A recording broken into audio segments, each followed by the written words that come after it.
आज हम लोग आपकी कक्षा 10 के अध्याय 2 में कवि गोस्वामी तुलसीदास जी द्वारा रचित वन पथ पर शीर्षक से कुछ पद्यांश दिए हुए हैं।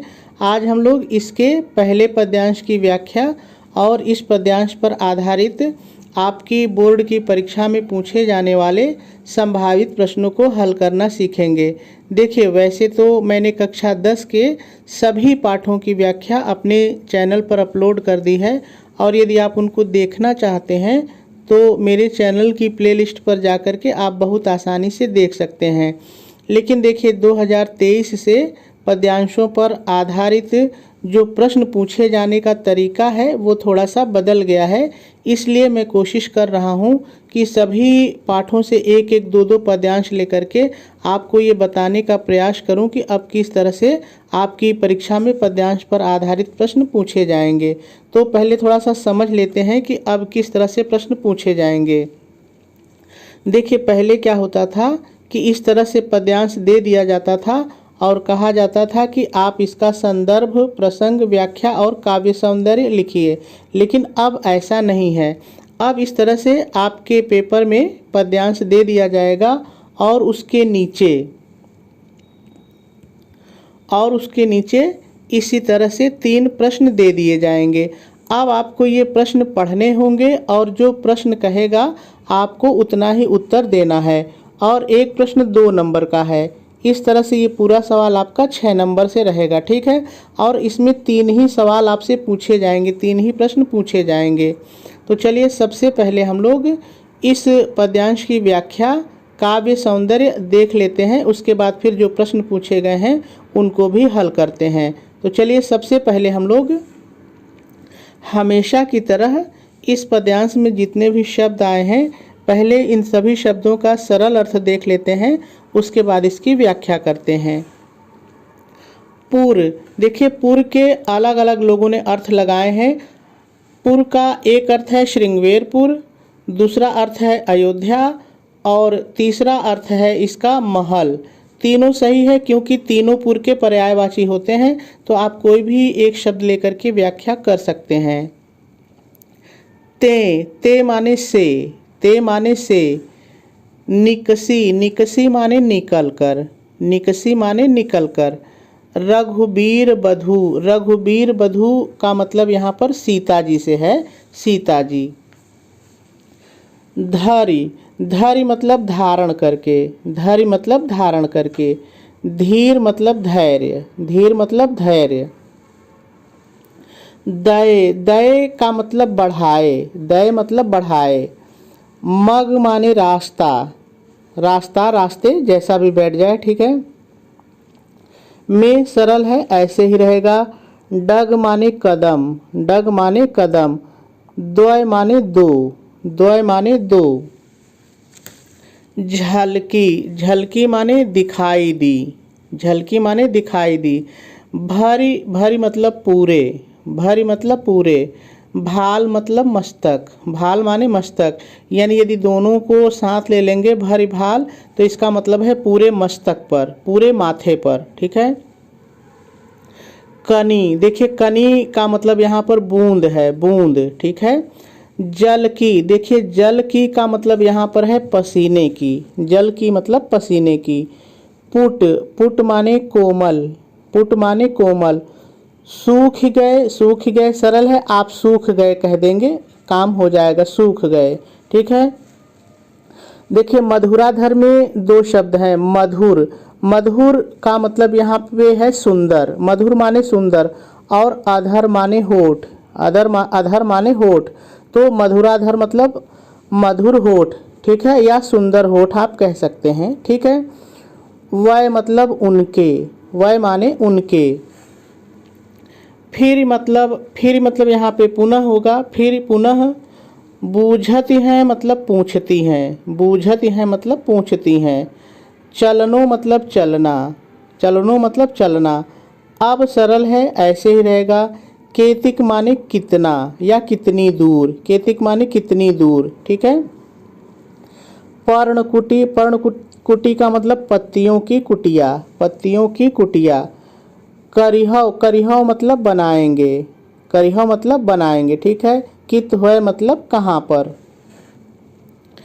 तीय, तीय का मतलब पत्नी की बात होती है। तीय माने पत्नी होता है, लेकिन यहाँ पे तीय का मतलब सीता है, ठीक है। तो तीय की मतलब सीता की, तीय की मतलब सीता की। लखि माने देख कर, लखि माने देख कर। आतुरता, आतुरता मतलब व्याकुलता, आतुरता माने व्याकुलता। पिय की, यहाँ पे पिय की का मतलब है श्री रामचंद्र जी की, श्री रामचंद्र जी की। आँखियाँ, आँखियाँ मतलब आँखें, ठीक है, आँखें। अति माने अत्यंत या बहुत, दोनों होता है, जो आपको अच्छा लगे एक ले लीजिए। चारु, चारु माने सुंदर, चारु माने सुंदर। चली चोय, इसको साथ में ले लीजिए, चली चोय, तो इसका मतलब हो जाएगा प्रवाहित होने लगे या प्रवाहित होने लगी, जैसा भी आपके वाक्य में बैठ जाए, ठीक है। और जल, यहाँ पे जल का मतलब है आंसू, जल का मतलब यहाँ पर आंसू है। तो सभी जितने भी शब्द आए थे सभी का सरल अर्थ हम लोगों ने देख लिया। चलिए अब हम लोग इसकी व्याख्या करते हैं।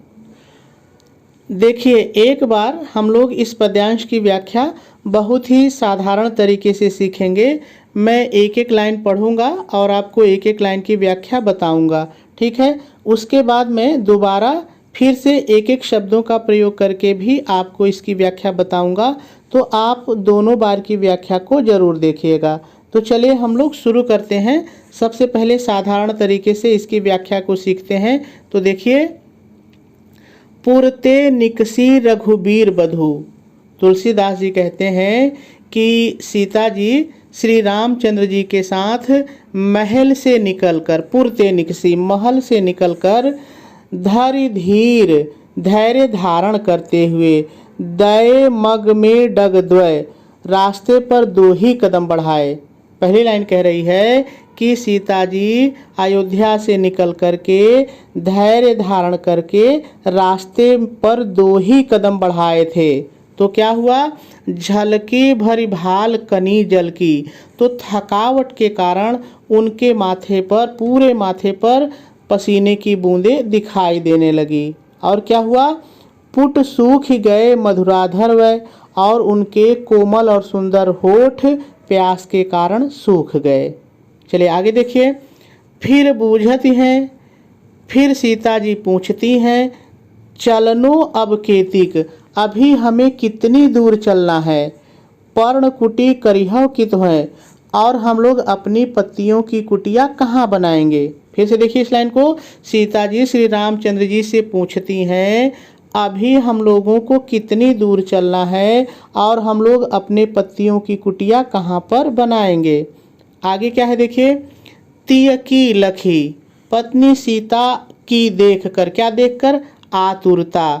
तो हो जाएगा श्री रामचंद्र जी पत्नी सीता की व्याकुलता को देखकर, पिय की अखिया अतिचार, उनकी सुंदर आँखों से, जल आंसुओं की धारा चली चय प्रवाहित होने लगी। फिर से देख लीजिए इसको, तीय की लखी आतुरता, सीता जी की व्याकुलता को देखकर, पिय की अखिया अतिचार, पी अर्थात श्री रामचंद्र जी की सुंदर आँखों से आंसुओं की धारा, जल आंसुओं की धारा चली चय प्रवाहित होने लगी।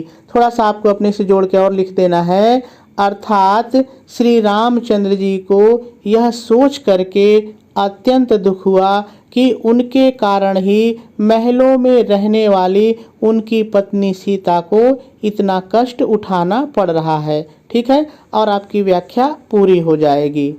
चलिए अब हम लोग एक एक शब्दों का प्रयोग करके इसकी व्याख्या को सीखते हैं। सबसे पहले आप व्याख्या हेडिंग डालेंगे, डैश डालेंगे और डैश डाल करके शुरू में पहले थोड़ा सा आपको अपनी तरफ से जोड़ के लिखना पड़ेगा। आप अपनी तरफ से क्या जोड़ करके लिखेंगे, ध्यान से सुनिए। प्रस्तुत पद्यांश में कवि गोस्वामी तुलसीदास जी कहते हैं, श्री रामचंद्र जी भाई लक्ष्मण और पत्नी, अब आ जाइए पद्यांश पर, और पत्नी सीता के साथ अयोध्या से निकलकर धैर्य धारण करते हुए रास्ते में 2 कदम ही आगे बढ़े थे कि सीता जी के, इतना अपने जोड़ लीजिए, कि सीता जी के पूरे मस्तक पर पसीने की बूंदें दिखाई देने लगी। कामा लगाएंगे और लिखेंगे उनके कोमल और सुंदर होठ प्यास के कारण सूख गए। पूर्ण विराम लगाएंगे और आगे लिखेंगे सीता जी फिर श्री रामचंद्र जी से पूछती हैं अभी हम लोगों को कितनी दूर चलना है और हम लोग अपनी पर्णकुटी कहाँ पर बनाएंगे। प्रश्नवाचक चिन्ह लगाएंगे और आगे लिखेंगे सीता जी की इस व्याकुलता को देखकर श्री रामचंद्र जी की अत्यंत सुंदर आँखों से आंसुओं की धारा प्रवाहित होने लगी। फिर थोड़ा सा अपनी तरफ से जोड़ के लिखेंगे अर्थात वे सोचने लगे कि आज उनके कारण ही महलों में रहने वाली उनकी पत्नी को इतने कष्ट उठाने पड़ रहे हैं। पूर्ण विराम लगा देंगे और आपकी व्याख्या पूरी हो जाएगी। चलिए अब हम लोग इस पद्यांश का काव्य सौंदर्य और इस पद्यांश पर आधारित आपकी बोर्ड की परीक्षा में पूछे जाने वाले संभावित प्रश्नों को हल करना सीखते हैं। सबसे पहले हम लोग इसके काव्य सौंदर्य को देख लेते हैं। यदि इस पद्यांश में रस की बात की जाए तो इसमें श्रृंगार रस है। यदि छंद की बात की जाए तो यह सवैया छंद है। यदि इस पद्यांश में अलंकार की बात की जाए तो इसमें अनुप्रास और स्वाभावोक्ति ये 2 मुख्य अलंकार हैं। क्योंकि अलंकार से प्रश्न पूछे जा सकते हैं तो चलिए हम लोग पद्यांश पर देखते हैं कि ये दोनों अलंकार कहाँ पर हैं। तो देखिए यदि आप यहाँ पर देखेंगे धरि धीर में ध और ध वर्ण की पुनरावृत्ति है। यदि यहाँ पर भरिभाल में देखेंगे तो भ और भ वर्ण की पुनरावृत्ति है। यहाँ पर देखिए चारुचली में च और च वर्ण की पुनरावृत्ति है। करिहों कितवय में क और क वर्ण की पुनरावृत्ति है। तो यहाँ पर जहाँ पर एक वर्ण एक से अधिक बार आया है यहाँ पर अनुप्रास अलंकार हमको मिल रहा है।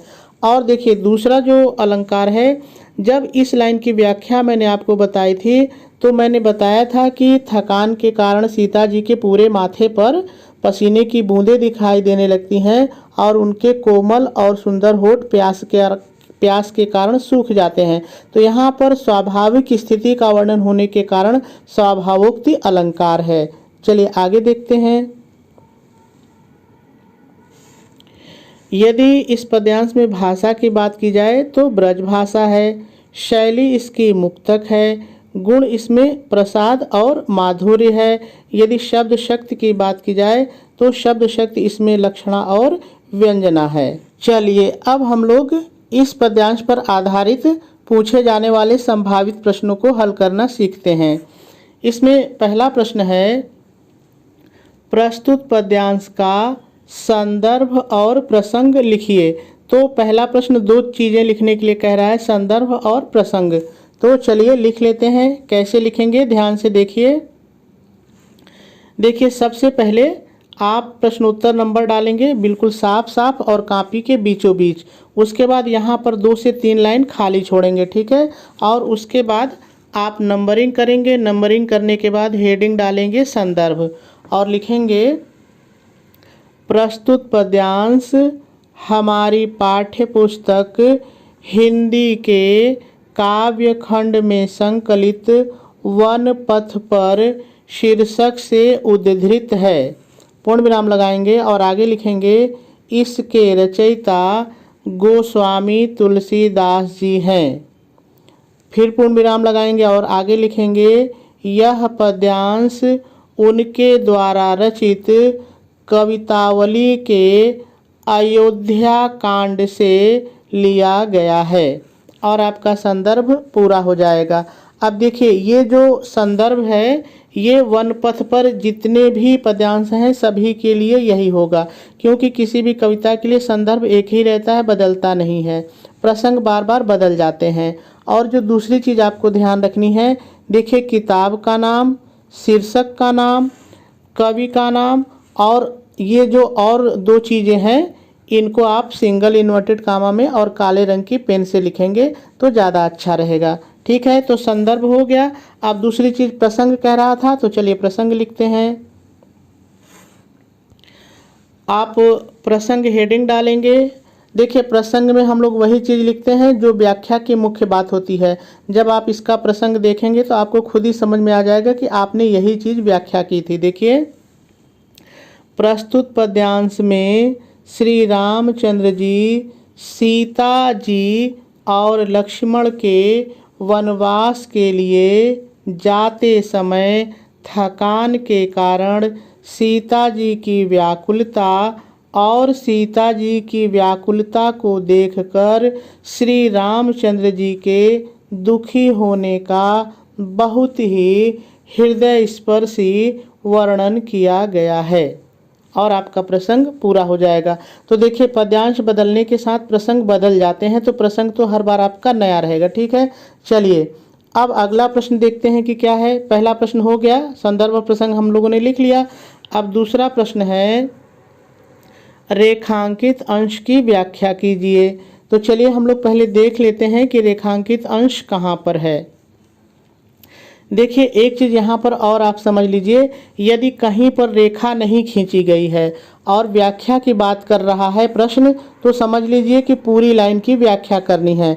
लेकिन यदि कहीं पर लाइन खींच दे और कहे रेखांकित अंश की व्याख्या कीजिए, तब आपको केवल जहाँ लाइन खींची गई है उतने की ही व्याख्या करनी होती है। ठीक है, तो यहाँ पर दो लाइन ऐसी है जहाँ पर रेखा खींची गई है, तो हम लोग चलिए इसकी व्याख्या करते हैं।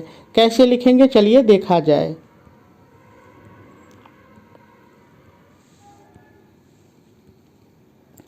देखिए सबसे पहले आप नंबरिंग करेंगे, उसके बाद हेडिंग डालेंगे रेखांकित अंश की व्याख्या और लिखेंगे प्रस्तुत पंक्ति में। अब यहाँ पर थोड़ा सा ध्यान दीजिए, अगर पूरे पद्यांश की आप व्याख्या करेंगे तब यहाँ पर पद्यांश लिखेंगे, तब पंक्ति नहीं लिखेंगे। लेकिन जब आप केवल किसी लाइन की व्याख्या करेंगे, एक दो लाइन की, तब पंक्ति लिखेंगे। ठीक है, ये चीज़ आपको ध्यान रखना है। तो चलिए फिर से देखिए, प्रस्तुत पंक्ति में गोस्वामी तुलसीदास जी कहते हैं श्री रामचंद्र जी भाई लक्ष्मण और अपनी सुकोमल पत्नी सीता के साथ श्रृंगवेरपुर, आप इसको अयोध्या भी कह सकते हैं, श्रृंगवेरपुर अयोध्या से निकलकर बहुत ही धैर्य के साथ रास्ते पर 2 ही कदम चले थे कि इतने में ही थकान के कारण सीता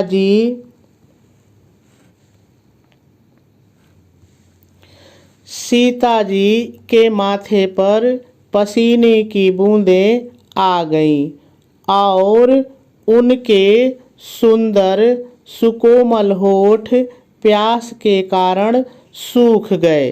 ठीक है, और रेखांकित अंश की व्याख्या पूरी हो जाएगी। चलिए अगला प्रश्न देख लेते हैं क्या है। देखिए अगला प्रश्न पूछ रहा है सीता जी की थकावट से उत्पन्न व्याकुलता को समझकर श्री रामचंद्र जी की क्या दशा हुई। तो चलिए देखते हैं कि क्या दशा हुई। आप नंबरिंग करेंगे और लिखेंगे। आपको व्याख्या मैंने बताया है, सीता जी की थकावट से उत्पन्न व्याकुलता को समझकर श्री रामचंद्र जी की आंखों में आंसू आ गए। आप ये भी कह सकते हैं श्री रामचंद्र जी की आंखों से आंसू बहने लगे, तो दोनों सही है। ठीक है, तो मेरे ख्याल से आपको बात समझ में आ गई होगी।